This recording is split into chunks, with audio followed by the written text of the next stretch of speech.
उनके लिए निष्कलंक व निरपराध व निर्दोष जीवन यापन करे। निर्दोष जीवन यापन करने के लिए प्रभु हमको छुटकारा दिया है पापों से, ताकि प्रभु के लिए हम निर्दोष बने। क्यों निर्दोष बनेंगे? दूसरों के सामने जैसे गवाही बनेंगे, क्योंकि हम जो लोगों के बीच में चलते हैं, हम लोग विकृत लोगों के बीच परमेश्वर के निष्कलंक संतान बने। हमारे सामने जो लोग रहते हैं विकृत लोग, सांसारिक लोग हैं, उन लोग के सामने गवाही बनने के लिए हम लोग को प्रभु ने ढूंढा है, मनोनीत किया है, चुना है, ताकि हम लोग को निष्कलंक बने। जब हम लोग निष्कलंक बने, आज बहुत सारी चीज में हम लोग को प्रार्थना कर रहे हैं, बहुत सारे सवाल हमारे पास रहता है। प्रभु जी, मैं तो प्रार्थना कर रहा हूँ, मैं तो तेरे साथ सहभागिता कर रहा हूँ, मैं तो उपवास प्रार्थना कर रहा हूँ, लेकिन मेरा प्रार्थना तो नहीं सुनता है। प्रिय प्रभु का लोग, जो निर्दोष रहते हैं उनका प्रार्थना को प्रभु ने जरूर सुनेगा। जो पाप रहित रहते हैं, जो परमेश्वर के विरुद्ध में पाप नहीं करते हैं, तो उनका प्रार्थना को प्रभु सुनेंगे जरूर। उनके लिए प्रभु न्याय विचार करने के लिए वो हमेशा जिंदा है।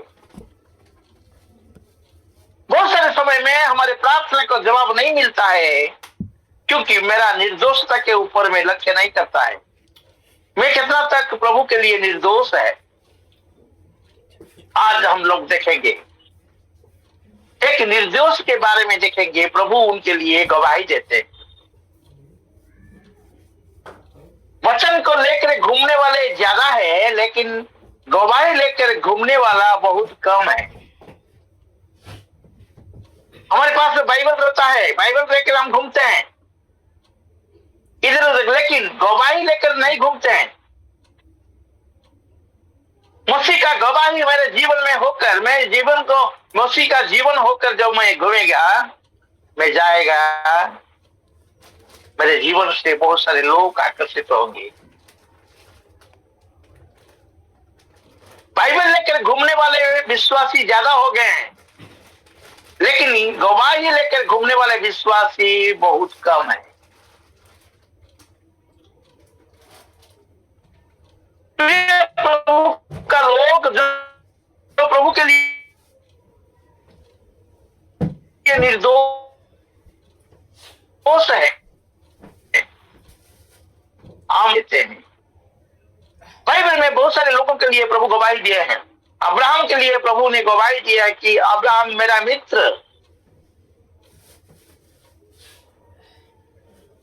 नोह के लिए प्रभु गवाही देते हैं कि उस समय में नोह धार्मिक आदमी थे।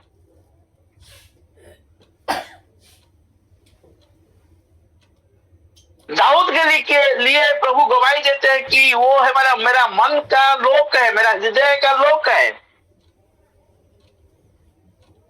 आयुब के लिए प्रभु गवाही देता है कि आयुब के जैसे यथार्थ पवित्र लोग दुनिया में कोई भी नहीं है।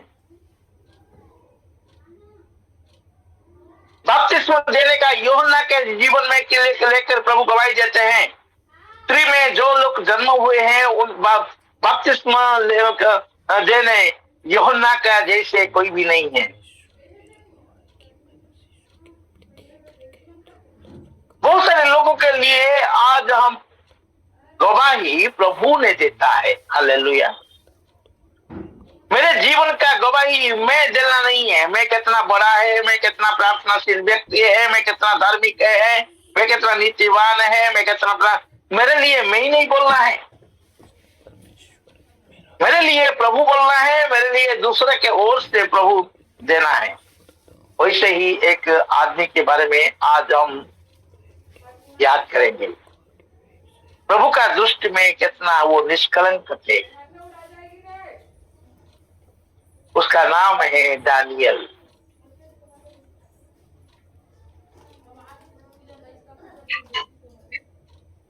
दानियल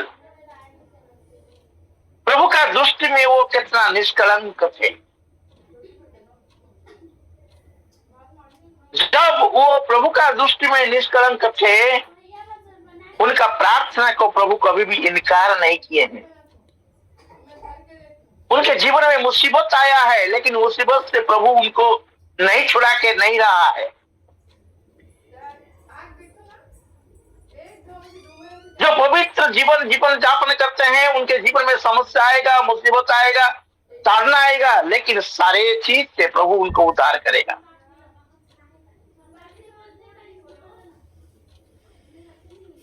दानियल के बारे में प्रभु ने क्या बोलता है, हम लोग देखेंगे। दानियल 9 अध्याय का 23 पद में लिखा है, जब तू गिड़गिड़ा कर विनती करने लगा, तब भी इसके आज्ञा निकली, इसलिए मैं तुझे बताने आया हूं, क्योंकि तू अति प्रिय ठहरा है। दानियल के बारे में बोलता है कि क्योंकि तू अति प्रिय ठहरा है, इसलिए उस विषय का समझ ले और दर्शन की बात का अर्थ जान ले। दानियल के बारे में प्रभु क्या बोलता है कि मेरा अति प्रिय दानियल। जब प्रभु का दृष्टि में निष्कलंक रहते हैं, प्रभु उसको संबोधन करते हैं अति प्रिय, बहुतायत से प्रिय। प्रभु का दृष्टि में दानियल बहुतायत से प्रिय थे। प्रिय प्रभु का लोग, खाली एक बार नहीं बताया है, 3 बार बताया है, मेरा अति प्रिय दानियल। 10 अध्याय 11 पद में भी बताया है, बाइबल में लिखा है, दानियल का किताब 10 अध्याय 11 पद। तब उसने मुझसे कहा, हे दानियल, हे अति प्रिय मनुष्य,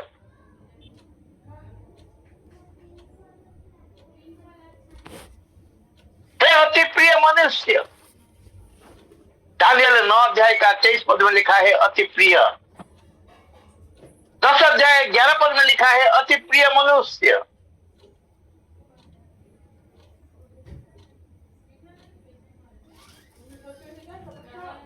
फिर दानियल का किताब 10 अध्याय 19 पद में लिखा है, और उसने कहा, हे अति प्रिय पुरुष,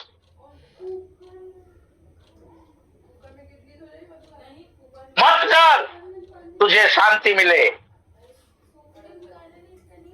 तू दृढ़ हो और तेरा हियाव बंधा रहे। प्रिय प्रभु का लोग,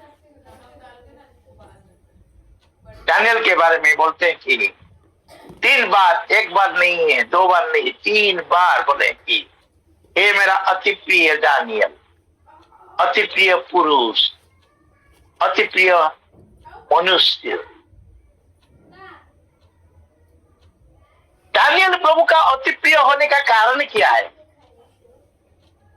आज तो मैं भी ईश्वर को भक्ति करते हैं, मैं भी ईश्वर को प्रार्थना कर रहा हूं, मैं भी ईश्वर का वचन को पढ़ रहा हूं, मैं भी ईश्वर का वचन को ध्यान कर रहा हूं, मैं भी सहभागिता कर रहा हूं, मैं क्यों प्रभु का प्रिय नहीं बन पाता हूं? मेरे लिए कहता कि हे मेरा अति प्रिय मनुष्य, बल्कि प्रभु बोल सकता है।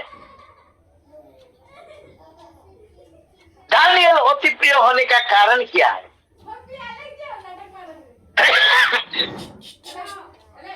प्रिय प्रभु का लोग, दानियल प्रभु का अति प्रिय बना है। कारण क्या है? मैं आपके बीच में 7 को कारण को लेकर आया है। दानियल प्रभु का अति प्रिय होने का कारण, पहला कारण है दानियल 1 अध्याय का 8 पद।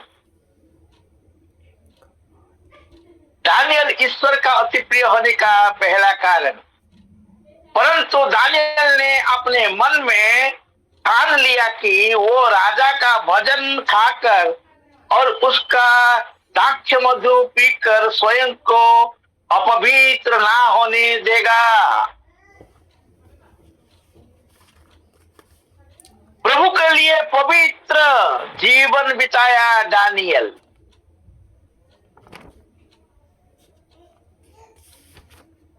वो खाने पीने में अपवित्र वो होने नहीं देगा, इसलिए उसने खोजों के प्रधान से विनती की कि उससे अपवित्र ना होने दे। दानियल का स्वभाव, कैरेक्टर पवित्र स्वभाव का आदमी था दानियल, इसलिए प्रभु का अति प्रिय था। मेरा पवित्र में कोई ना कोई एक तो दाग है, लेकिन कोई दाग नहीं था दानियल का जीवन में, इसलिए वे प्रभु का प्रिय पात्र बने थे।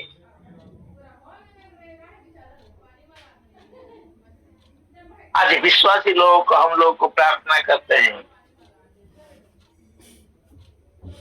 मेरा पवित्रता को रक्षा कर पाते हैं क्या? जितना लोग पवित्रता को रक्षा करेंगे वो उन लोग ही स्वर्ग राज्य में जा सकते हैं।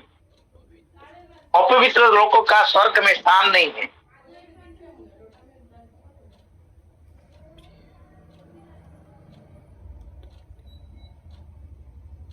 दानियल अति प्रिय था। दूसरा चीज जो है हम लोग देखते हैं,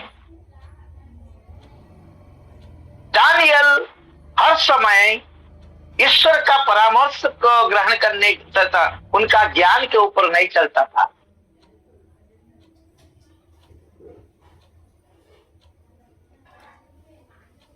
ईश्वर से परामर्श लेते थे।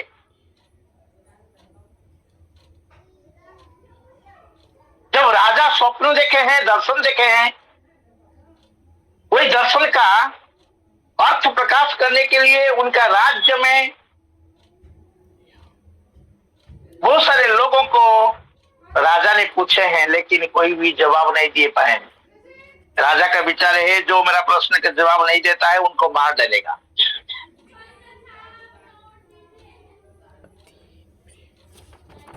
लेकिन दानियल वही दर्शन का अर्थ को जानने के लिए प्रभु के पास जाकर उसका सलाह लिया है, उनके साथ परामर्श किए। वो अपने ज्ञान के आधार पर दर्शन का जो सत्य को प्रकाश नहीं कर पाए, लेकिन परमेश्वर का ज्ञान को आधार लिया है। हम लोग देखेंगे दानियल 2:17 से लेकर 19 पद। कोई जो मेरे लिए पढ़ दे। तब दानियल ने अपने घर जाकर अपने संगी हनन्या, मसीएल, मिशाएल और अजरिया को यह हाल बता कर कहा, इस देश के विषय में सर के परमेश्वर की दया के लिए यह कहकर प्रार्थना करो कि बेबीलोन के और सब पंडितों के संग दानियल और उसके संगी भी नष्ट ना किए जाएं। तब वो भेद दानियल को रात के समय दर्शन के द्वारा प्रकट किया गया। तब दानियल ने स्वर्ग के परमेश्वर का यह कहकर धन्यवाद दिया। दर्शन को समझने के लिए दानियल क्या किया है, उनका संगी के साथ प्रार्थना, वो एकाकी प्रार्थना नहीं किया है, वो प्रार्थना किया, लेकिन उसका संगी शद्रक, मेशक, अबेदनगो, उसको 3 दोस्त हैं, उन दोस्तों के साथ एक ही मन में प्रार्थना किया है प्रभु का विचार को पाने के लिए। और प्रभु रात का समय में वचन का वो दर्शन का भेद बताए।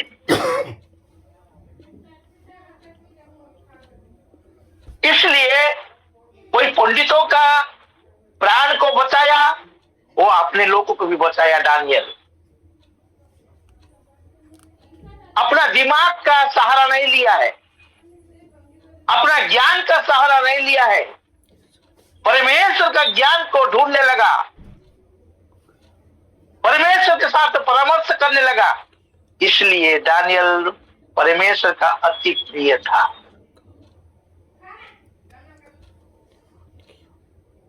परमेश्वर का ज्ञान के ऊपर आधार किया था। तीसरा चीज जो हम देखेंगे, दानियल पाप के विषय में कंप्रोमाइज राजी नहीं हुआ है। पाप के विषय में वो राजी नहीं हुआ है। 1 अध्याय 11 से लेकर 13 पद, 1 अध्याय दानियल का किताब उसका 11 से लेकर 13 तक। तब दानियल ने उसे मुखिया से, जिसको खोजों के प्रधान ने दानियल, हननिया, मिसाइल और अजरार के ऊपर देखभाल करने के लिए नियुक्त किया था, कहा, मैं तुझसे विनती करता है, अपने दासों को 10 दिन तक जांचो, हमारे खाने के लिए साग पात और पीने के लिए पानी ही दिया जाए। फिर 10 दिन के बाद हमारे मुंह और जो जवान राजा का भोजन खाते हैं उसके मुंह को देखो, और जैसा मुझे देख पड़े उसी के अनुसार अपने दासों को व्यवहार करना। बोलते हैं कि दानियल उन लोग को विनती किया है, राजा का भोजन नहीं खाया, राजा का भोजन खाने के लिए वो राजी नहीं हुआ है, कॉम्प्रोमाइज नहीं किया है। पाप के विषय में कॉम्प्रोमाइज नहीं करना। जो जानते हैं वो पाप है, वही पाप ही है। बहुत सारे समय में आपको पाप बोल के जानते हुए भी वही पाप करने के लिए हम पीछे नहीं हटते हैं।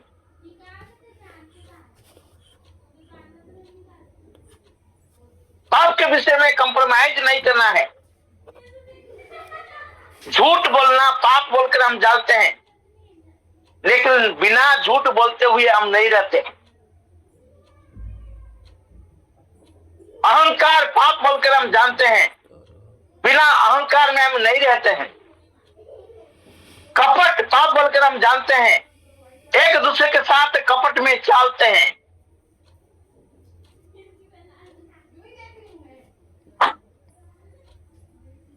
प्रिय प्रभु का लोग, पाप के विषय में वो कंप्रोमाइज नहीं किया है, राजी नहीं हुआ है। इसलिए दानियल अति प्रिय था। चौथा चीज जो हम लोग देखेंगे, दानियल 6 अध्याय का 10 पद में लिखा है,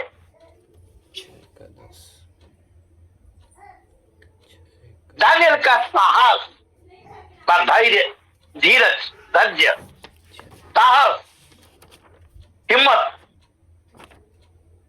जब दानियल का मालूम हुआ कि उस पत्र पर हस्ताक्षर किया गया है, तब वो अपने घर में आया, जिसकी ऊपरी कोठरी के खिड़कियां यरूशलेम की ओर खुली रहती थी, और अपनी रीति के अनुसार जैसा वो दिन में 3 बार उसने परमेश्वर के सामने घुटने देकर प्रार्थना और धन्यवाद करता था, वैसे ही तब भी करता रहा। साहस, राजा का शासन जारी हो गया। राजा का बिना जब किसी को वो नमस्कार करेगा, किसी को दंडवत करेगा, उसका सिंह का मुख में उसको फेंक दिया जाएगा। वैसे शासन जारी होने के बावजूद भी हिम्मत से दानियल प्रार्थना नहीं छोड़ा।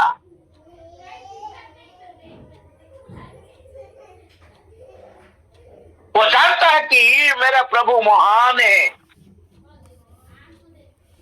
राजाज्ञा को भी वो परिवर्तन कर सकता है।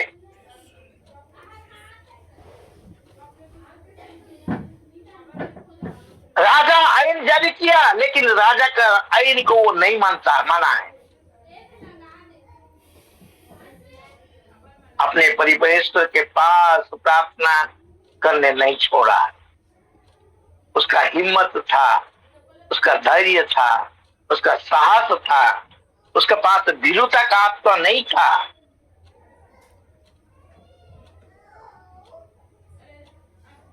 तो इसलिए वो प्रभु का अति प्रिय बना है। दूसरा चीज, सिंह का गर्त में जाने के लिए भी वो तैयार था। प्रभु के लिए समस्या भोगने के लिए भी वो तैयार। वो सिंह का खात में गर्त में वो फेंक दिया जाएगा, लेकिन वो सिंह का गर्त से भी प्रभु मुझको उद्धार कर सकता है। प्रभु का ऊपर भरोसा था, प्रभु का शक्ति के ऊपर भरोसा था। वो पीछे नहीं हटा है। सिंह का गर्त के पास जाने के लिए पीछे नहीं हटा है। अपना मन के द्वारा, अपना ज्ञान के द्वारा वो नहीं चलता था। पवित्र आत्मा का ऊपर भरोसा करता था दानियल। जब यो देखा गया कि दानियल में उत्तम आत्मा रहती है, तब उसको उन अध्यक्ष और अधिपतियों के अधिक प्रतिष्ठा मिली। परम राजा यह भी सोचता था कि उसके सारे राज्य के ऊपर ठहराए। तब अध्यक्ष और अधिपति राजकार्य के विषय में दानियल के विरुद्ध दोष ढूंढने लगे, परंतु वो विश्वासयोग्य था और उसके काम में कोई भूल या दोष नहीं निकला, और वे वैसे ही कोई अपराध या दोष ना पा सके। तब वे लोग कहने लगे, हम उस दानियल के परमेश्वर के व्यवस्था के छोड़ और किसी विषय में उसके विरुद्ध कोई दोष ना पाया सकेंगे। दानियल को दोष ढूंढने में लगे। पवित्र आत्मा के साथ दानियल चलता था। इस पे लिखा गया कि दानियल में उत्तम आत्मा रहती थी। दानियल के अंदर में उत्तम आत्मा रहती थी, पवित्र आत्मा रहती थी। वही पवित्र आत्मा के द्वारा वो राजा के ओर से सम्मान पाया है, राज्य अधिकार करने के लिए भी सम्मान पाया है। उसके चलते जो अधिपति लोग है, जो अध्यक्ष के लोग है, उनके ऊपर असूया करने लगे, हिंसा करने लगे, दोष को ढूंढने लगे, लेकिन कोई भी दोष नहीं पाए, क्योंकि पवित्र आत्मा के द्वारा चलते थे। पवित्र आत्मा के द्वारा जब दानियल चलते थे, इसलिए वो अति प्रिय था। दानियल अति प्रिय था, प्रभु का अति प्रिय था। और वही दानियल पवित्र आत्मा से होकर 12:3 में लिखा है, तब बुद्धिमान के चमक आकाश मंडल की से भी होगी, और जो बहुतों की धर्मी बनाते हैं वे सर्वदा तारे के समान प्रकाशमान रहेंगे। दानियल बहुत लोगों को धर्मी बनाने के लिए कोशिश किए हैं। राजा का शासन को भी परिवर्तन कर दिया है। उनके अंदर में जो पवित्र आत्मा था, राजा का शासन भी परिवर्तन हो गया। ये पवित्र आत्मा का अगुवाई के द्वारा दानियल चलते थे। षष्ठ पद है, वो है समर्पण का आदमी थे। वो समर्पण का आदमी थे। हम जानते हैं कि वो प्रभु के लिए समर्पित जीवन बिताए हैं। सिंह का खाक के ऊपर पास जाकर जाने के लिए तैयार थे। सिंह का खाक में जाकर राजा सारा रात तो उपवास रहते थे, नींद नहीं था राजा को। सुबह जाकर दानियल के पास बोलते हैं कि तब दानियल ने राजा ने कहा, वो पूछा है दानियल तेरे ईश्वर क्या तुमको रक्षा किया? तो दानियल ने राजा को कहा, हे राजा तू युग युग जीवित रहे। मेरे परमेश्वर ने अपना दूत भेजकर सिंह का मुंह से ऐसा बंद कर रखा कि उसने मेरे कुछ भी हानि नहीं की। मैं जो ईश्वर के लिए समर्पित जीवन यापन करेंगे, जरूर मुझको ईश्वर रक्षा करेंगे। जितना भी विपद रहेगा, जितना भी समस्या रहेगा, जितना भी दुख मुसीबत रहेगा, लेकिन ईश्वर मुझको माल करेंगे, रक्षा करेंगे। सप्तम चीज ये है कि दानियल सबका उपकारी थे, दया का आदमी थे। 9 अध्याय 9 पद में लिखा है कि इस्राएल जाति को लिए, दानियल का 9 अध्याय 9 पद में इस्राएल जातियों के लिए दानियल प्रार्थना करते थे। जैसे इस्राएल जाति नाश ना होगे, वो लोग को मन परिवर्तन होगा, प्रभु के पास वे वापस आएंगे। इसलिए वो सबको दया दिखाने का आदमी थे। ये 7 के कारण के द्वारा वो प्रभु का अति प्रिय हुए हैं। पहला है वो चरित्र का आदमी है। दूसरा चीज है वो परमेश्वर के साथ परामर्श लेते थे, परमेश्वर का ज्ञान के ऊपर आधार करते थे। तीसरा चीज है पाप के विषय में वो कॉम्प्रोमाइज नहीं करते थे। चौथा विषय है उसका पास साहस का आत्मा काम करता था। सप्तम विषय है वो प्रभु के लिए हिंसा पाने के लिए भी तैयार थे। और पंचम विषय है पवित्र आत्मा उनको अगुवाई करते थे। और षष्ठ विषय जो है वो समर्पण का आदमी थे। सप्तम विषय जो है और एक के लिए माने सबके लिए वो अनुकंपा का दया दिखाने का आदमी थे। इसलिए दानियल प्रभु का दृष्टि में अति प्रिय थे। और इसलिए प्रिय प्रभु का लोग आज भी प्रभु हमको प्रिय बनाने के लिए हमको आह्वान किए हैं। हम क्या प्रभु का दृष्टि में अति प्रिय होंगे? प्रभु इस वचन पर हम सबको आशीष दे। आमीन।